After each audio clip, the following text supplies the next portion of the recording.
My dear brothers and sisters, the scripture readings of today highlight one theme, that is, come as you are, but don't remain as you are.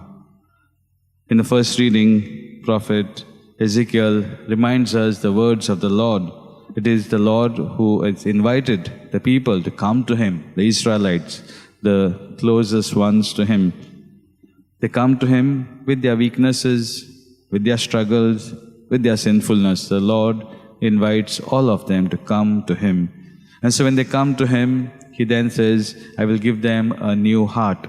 He doesn't say, I will change the situation around you. He says, I will change and transform you. And so you come to me and I will take care of your inner being. And because of your inner being, the surrounding around you will also begin to change. And so the circumstances are not going to be changed. I will give you a new heart. The heart of stone that you have, I will take away.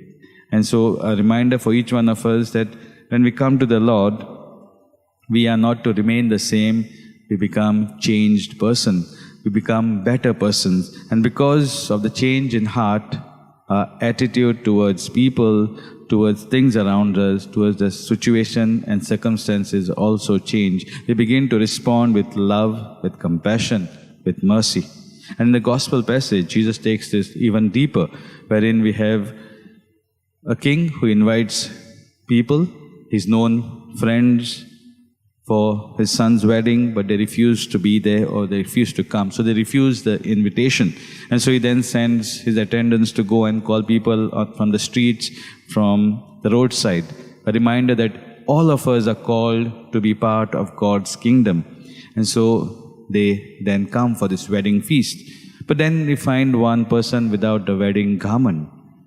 A reminder for each one of us is, when God invites us, He invites us the way we are, but then He invites us to be transformed, or allowing God to transform us.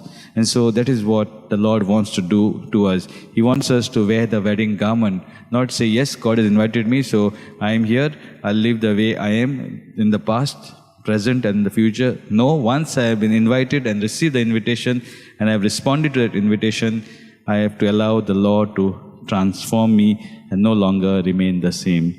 So let us pray in this Eucharistic celebration that the good Lord who has invited us through our baptism to be part of His kingdom, we may constantly work towards allowing God to transform our lives so that we make our life meaningful and fruitful, and living in this world we help others to make their life meaningful and fruitful.